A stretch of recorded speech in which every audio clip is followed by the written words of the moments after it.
Welcome to the Underground, the Steel City Underground, a Pittsburgh Steelers podcast made by fans like you, for fans like you. Now, here's your host, Joe Kuzma.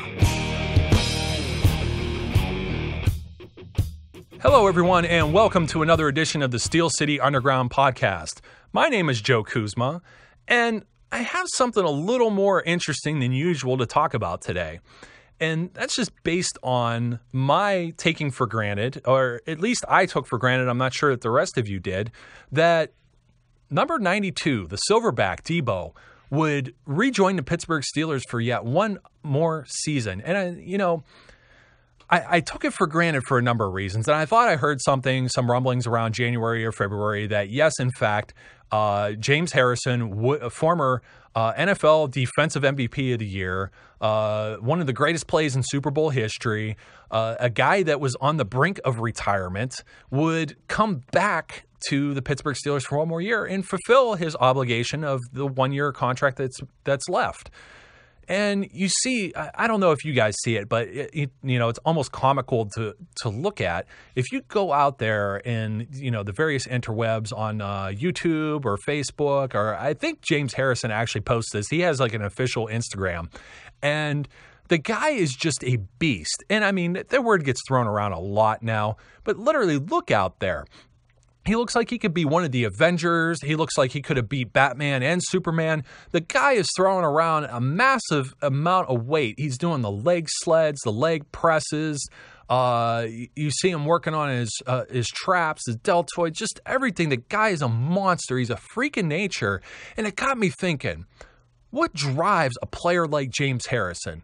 Like I said, he's already had all of these accolades in the NFL. And as I consult my notes here, I'm taking a look at exactly what are those accolades that James Harrison has. What incentive does this guy, what drive does he have to return for yet one more NFL season? He's 37 and going to be 38 years old within a month.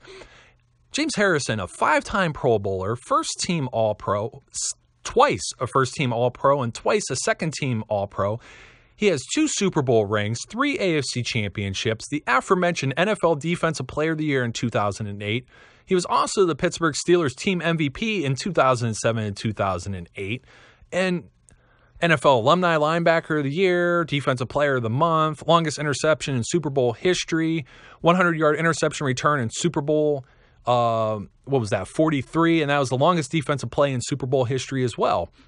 And you look and say, you see players like DeBrickashaw Ferguson, where these guys are hanging it up after 9 or 10 seasons or so, and they're content. They've made enough money. Certainly James Harrison has made enough money in his career, and certainly he's won enough. But what drives the guy? Does he want another Super Bowl? And, I'm kind of putting words into maybe James Harrison's mouth here, or giving you an idea of what makes this guy tick. You watch him doing these crazy offseason workouts, and it's like, dude, you could just sit at home and relax with the children. But I don't think that's ever been James Harrison's angle. When you take a look and see what happened over the course of him graduating from Kent State University, he goes undrafted in 2002 in the NFL draft. These teams thought he was too short to play linebacker, that he didn't weigh enough to play on the defensive line. These are the things people think about when they think about edge rushers. And the teams, they were looking past him, but the Pittsburgh Steelers didn't. They took him as an undrafted rookie in 2002. And of course, if you've heard one of the previous episodes where I'm talking about Kevin Colbert's track record with the NFL draft, I also mentioned that, James Harrison was one heck of a find as a college free agent, an undrafted free agent. But it wasn't just as easy as getting on the roster. Harrison had to fight, okay? He spent 2 years on and off the practice squad, not the main roster, the practice squad, where anyone can just poach him right off. And we see guys, you see this with somebody like Ross Ventrone, for example.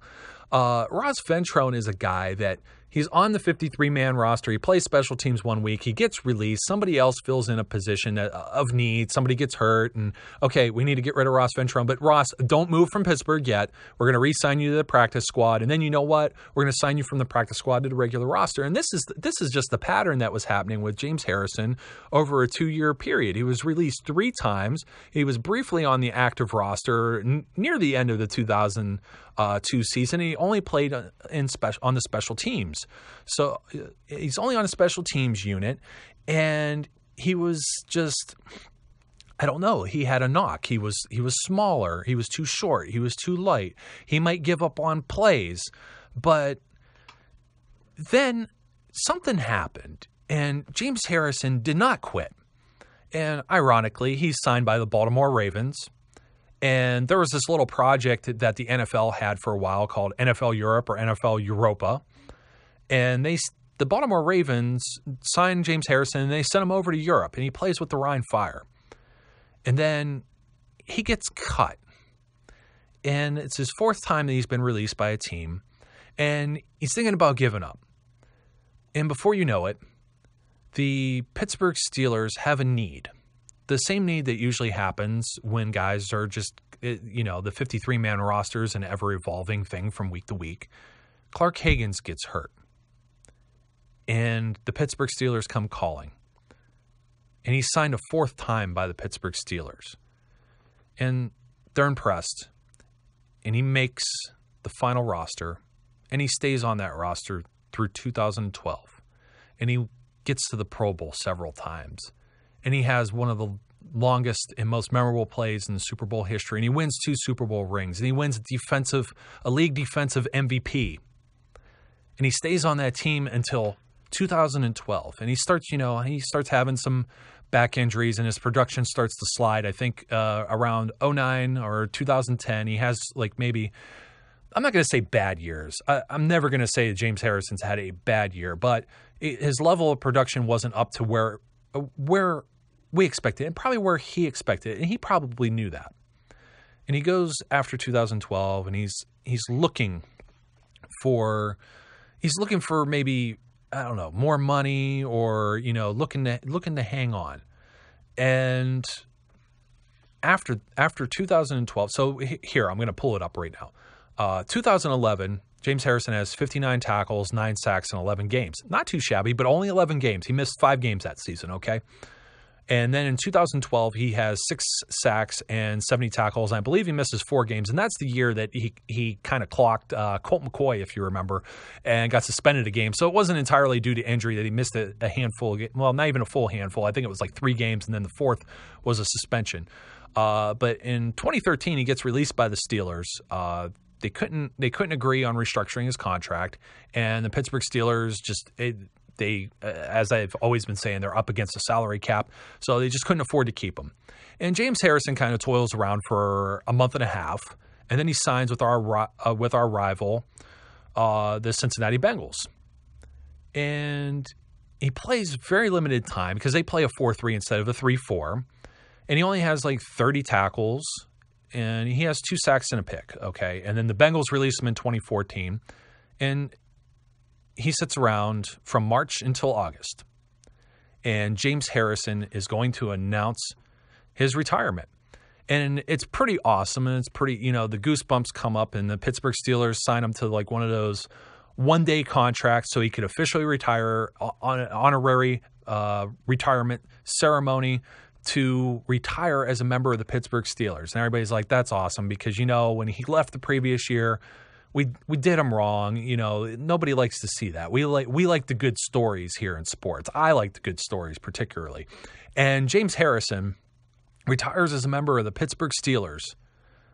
So he announces on August 30th, 2014, that he's going to retire, and he officially retires as a Pittsburgh Steeler on September 5th, 2014. And as you know right now, about 2 years ago, maybe a year and a half right now, because we're in April, James Harrison's retired. Okay. On September 23rd, 18 days later, there's a number of injuries that happen with the Pittsburgh Steelers, one of them being Jarvis Jones, outside linebacker. And what are you going to do when you're 3 games into the seaon, and one of your first round draft selections, second-year player, you're looking to hopefully take that next step to the next level, is out. And he goes on to injured reserve, designated to return, but means he's out for at least 9 weeks. Who are you going to go to? Who knows the defense? Who's going to learn this playbook and be able to contribute right away? Because there were guys, if you remember, 2013 wasn't a kind year to the Pittsburgh Steelers. They had a number of injuries that season. And 2012 was pretty much in the same boat. It just seemed like they couldn't get past the injury bug. So Jarvis Jones goes down and, here we go again. And it was like either Mike Tomlin or Kevin Colbert or whoever is responsible, they looked over their shoulder. And if most of you remember the old Adam West and Burt Ward Batman series that was on ABC in the late 60s. I'm sorry, guys, that was before I was born. But it was an awesome show for me to watch as a kid. And they had that red Batman phone. And whenever there was an emergency, you picked up that phone, you had a direct line to a superhero. And that superhero is James Harrison. And James Harrison decides, I'm going to go grab my cleats. I'm going to give this another shot. And James Harrison has 45 tackles, 5.5 sacks in 11 games, almost like he had just a few years prior before he left. And he was actually so impressive for a guy that was supposed to be some old guy, and he is retired and he is out of the league. He is sitting at home for 2.5 weeks, and they pick up the bat phone, they break the glass in case of emergency and call up James Harrison. And James Harrison now is rewarded with a 2-year contract. And James Harrison just has another season in 2015 where he has some memorable plays.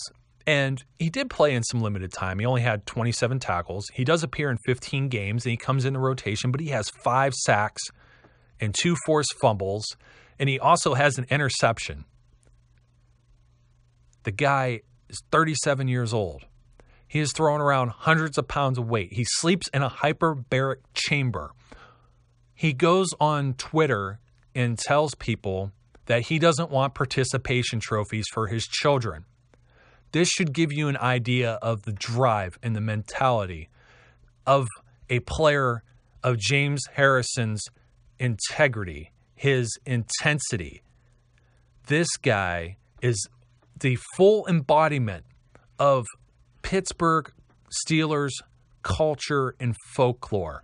He is definitely up there with somebody like a Mean Joe Green or a Jack Lambert. He is a mean guy, and it is just so incredibly awesome to have the privilege of following and watching James Harrison's career and getting into this background and getting into his whole story about how he just never gave up, never drafted, cut 4 times, comes in, and within 4 or 5 seasons becomes a defensive MVP and a Super Bowl champion. That is just awesome. So what makes James Harrison tick? I think all of that makes James Harrison tick, but I know what James Harrison's looking for, and that's another ring to go on yet another finger. That's that stairway to 7 that we're all hoping for. James Harrison, I'm glad, crossing my fingers, very happy to have you back on the 2016 Pittsburgh Steelers. Folks, I hope you enjoyed listening. It was something I really wanted to get off my chest. I absolutely love James Harrison's story. The guy has drive and determination like nobody else. I mean, there's probably a few other guys out there, but just think about what he does and taking these younger players under his wing and showing them the leadership and the veteran presence that a player like James Harrison brings to the Pittsburgh Steelers. Enjoy and embrace the attitude and the blue-collar work ethic that is James Harrison. Thank you for listening. Until next time.